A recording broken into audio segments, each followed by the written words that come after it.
O José Marcos de Freitas, ele escreve assim: Padre Fábio, sua bênção. Quando nos deparamos com a condição da existência humana, invariavelmente nos perguntamos o porquê do sofrimento. Porquê de sermos assolados por tantos conflitos, desastres, problemas? A mídia atualmente explora esse lado obscuro da existência. Desastres naturais, guerras, terrorismo, famílias desfeitas, gente morrendo pela fome, pessoas tentando sobreviver em condições totalmente indignas, pessoas em estado de profunda depressão, outros se refugiando em estados de aparente euforia. Diante desse quadro trágico da vida humana, alguns buscarão respostas, outros apenas se conformarão. Os mais céticos dirão que as coisas são assim mesmo, devido ao egoísmo humano, acrescentando que o sofrimento é a maior prova de que Deus não existe, de que Deus não é bom, pois se Deus existisse, Ele não permitiria o sofrimento. Padre Fábio, qual o significado do sofrimento nas nossas vidas? Gosto muito do programa do senhor e esperaria que o senhor me ajudasse a refletir sobre isso. Deus nos abençoe, um grande abraço. José Marcos, o sofrimento ele nasce, primeiramente a gente precisa fazer uma distinção, né? Quando a gente fala de sofrimento, nós estamos falando de um limite. Eu posso viver este limite na minha carne. Quando eu corto o dedo, eu sinto dor. O sofrimento é físico. Quando eu quebro um osso, quando eu me corto, quando eu me machuco, eu vivo a experiência do sofrimento físico. Quando você está doente, quando a gente tem febre, né? Nós vivemos o desconforto do corpo. Isso todos nós passamos o tempo todo. Nós somos frágeis, né? E porque meu corpo é frágil, eu preciso protegê-lo. Se eu tomo muito sol, eu corro risco de ter câncer de pele. Por quê? Porque eu sei que a minha pele tem um limite. Ela não pode sobreviver aos raios ultravioletas. Eu sou limitado. E quando esse limite é desrespeitado, o meu corpo sofre.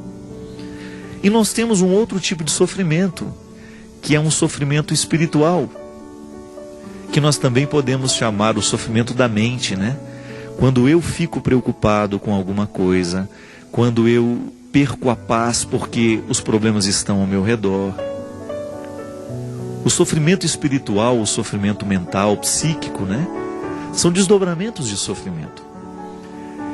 Às vezes eu encontro pessoas que sofrem muito porque estão sendo caluniadas, aí perdem o sono, perdem a qualidade de vida, vão vivendo processos depressivos, né? E você citou várias consequências, várias situações em que a gente identifica o sofrimento humano. Mas a gente precisa voltar e pensar naquilo que eu dizia no início. Eu sofro porque eu sou limitado. É verdade. Quando alguém morre na minha vida, eu sofro. Por quê? Por causa do limite da vida. O outro era limitado, ele é precário, né? Ele sofre de precariedade, ele é criado, tudo que é criatura morre, se encaminha para o fim. E no momento que esse fim acontece, eu tenho dificuldade de lidar. O outro precisou morrer, por quê? Porque era limitado. Chega um momento em que o corpo esgota, já não tem mais condições de continuar. O envelhecimento é assim, né? Nós vamos perdendo a vitalidade do corpo. E no momento que o outro morre, eu começo a enfrentar os meus limites. Eu vou sentir saudade dele, eu vou sentir a falta. Então veja bem, o sofrimento vai perpassar a vida humana o tempo todo, porque o limite faz parte do nosso estatuto. Onde você tem pessoa, lá você tem a experiência do limite. E o limite, ele sempre vai ser uma experiência de sofrimento. Só que nós precisamos identificar que há duas formas de prestar atenção nesse limite. Uma primeira, que é bastante pessimista, que é quando eu começo a pensar os meus limites e os limites dos outros como um empecilho para a nossa felicidade.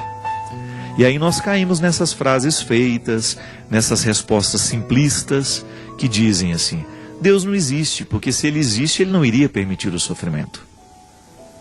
Isso é uma coisa que nós escutamos o tempo todo, mas vamos ser sinceros. Esta é uma perspectiva muito ingênua. Ela pertence a um contexto de idealizações, né? Uma pessoa que idealiza muito a vida vai achar que tudo tem que ser perfeito, bonito, ordenado, feliz. E aí a gente costuma dizer que Deus não existe porque o limite existe.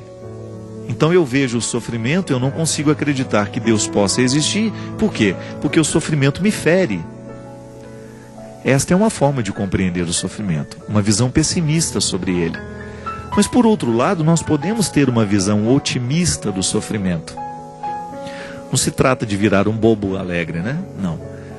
Eu começo a compreender o meu limite como uma oportunidade que eu tenho de viver a experiência do cuidado. Por exemplo, digamos que você foi viajar, comprou lá uma peça bonita, que precisa de cuidado para ser transportada, porque senão ela quebra. Veja bem, o que você vai fazer? Você vai embalar essa peça, você vai revestir de cuidado, você vai ter a precaução de cuidar bem do revestimento dessa peça, para que ela chegue inteira no seu destino. Digamos que você vai mandar um presente. Então você sabe que o presente que você está enviando é frágil, você não quer que se quebre no meio do caminho. Então você vai cuidar, você vai embalar de um jeito certo, para que ao chegar ao destinatário, a peça não esteja quebrada. Veja bem, há um limite, a peça quebra, isso é limite. Ela não é inquebrável, ela não está livre do dano, da possibilidade do dano. Mas eu então vou fazer com que eu revista essa situação de cuidado para que ela possa perdurar. E aí nós temos a dimensão positiva do sofrimento. Quando o sofrimento nos aponta para um cuidado que nós precisamos tomar. Veja bem, este cuidado ele pode ser físico, ele pode ser psíquico, ele pode ser mental. Como? Digamos que o meu corpo, eu senti uma dor no meu ombro. O meu corpo está avisando que alguma coisa não está bem. Então o que eu vou fazer? Eu vou procurar um médico para saber o que há de errado com o meu ombro. É uma forma de cuidado. A dor é um sinal positivo. É o corpo mandando um recado. É por isso que eu tenho pavor de gente que sente dor e não vai ao médico. A minha mãe perdeu uma vista por causa dessa história. Toda vez que ela me encontra, é engraçado, eu tô sentindo um incômodo nesse olho. Aí eu falava, mãe, a senhora tem que ir ao oculista. Passava um mês, encontrava a dona Ana, ela de novo. Fazia assim. Engraçado, não tô tá embaçado esse lado de cá. Aí eu falei para ela, mãe, eu não sou oculista, não adianta a senhora falar para mim. Gente, ela desobedeceu. Aí teve um dia que teve uma dor terrível, teve um estado nervoso lá, a confusão que acontece dentro de casa, né? Teve uma dor terrível naquele olho. Quando foi para o médico já não podia fazer mais nada. Tinha sofrido um glaucoma. Então veja bem, o olho da dona Ana começou a dar sintomas. Começou a indicar que alguma coisa não estava bem, começou a sofrer. Ela não observou, não cuidou, ficou cega de um olho. A vida é assim. Então muitas vezes a dor sinaliza, este sofrimento físico sinaliza para um cuidado que nós precisamos tomar. Vamos falar de um sofrimento mental.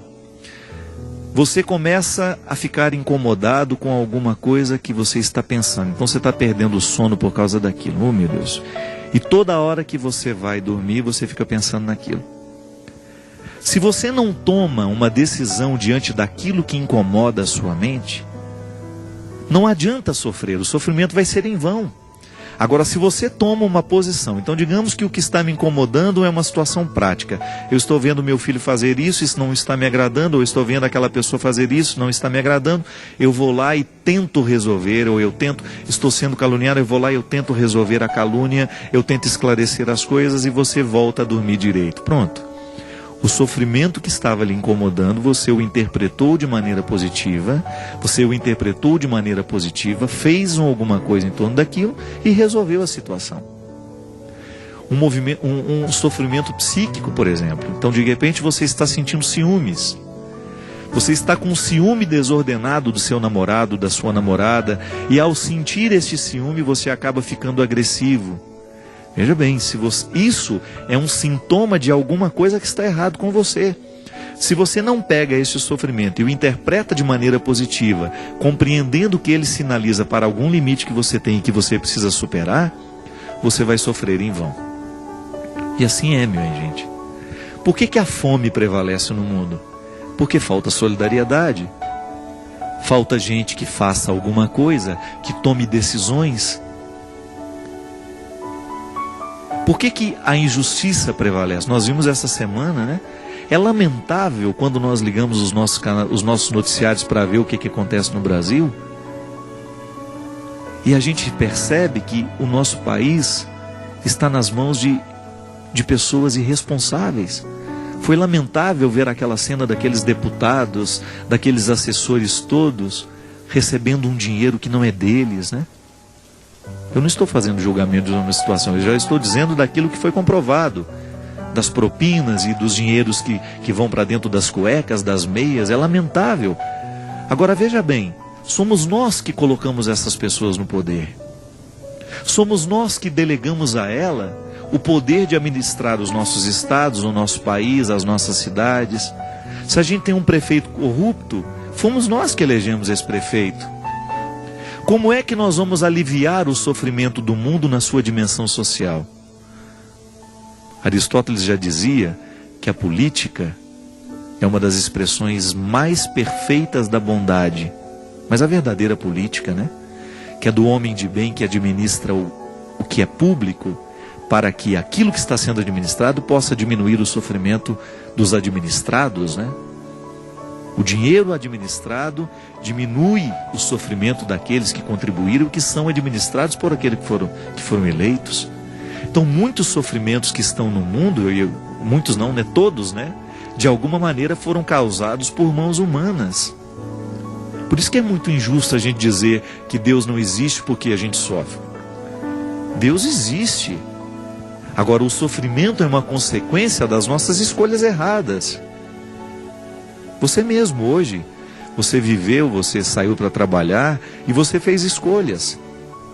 Você alimentou os sofrimentos seus ou dos outros. Muitas vezes a nossa postura humana, minha gente, eu vejo isso em mim. O quanto que às vezes eu imponho sofrimento aos outros por causa do meu jeito de ser. É muito triste quando a gente percebe que o nosso jeito de ser faz sofrer o outro. Injusto isso, né? É por isso que a gente precisa ter muita consciência. Será que a minha ação, a minha palavra, o meu gesto fez sofrer ou aliviou? E se a gente não toma as decisões, se a gente não muda isso, isso vai se avolumando e o mundo vai ficando cada vez pior. É a ação pensada, refletida, consciente, que é capaz de transformar as estruturas do mundo. E nisso eu compreendo, assim eu compreendo a ação evangelizadora. A igreja de Cristo presente no mundo é para isso. É para fazer pensar essas estruturas, é para fazer chegar até aqueles que não conhecem a nossa palavra, aquilo que nos tornou, aquilo que nos fundamentou em questões que nós consideramos importantes. É aquilo que nos transformou o coração, né? Porque todo cristão, de alguma maneira, já teve o toque do Espírito. De alguma maneira, já teve contato com o conteúdo da palavra de Jesus, que liberta, que transforma, que salva, que alivia os sofrimentos. É muito incoerente, né, a gente pensar que tantas injustiças estejam acontecendo em países que se dizem cristãos.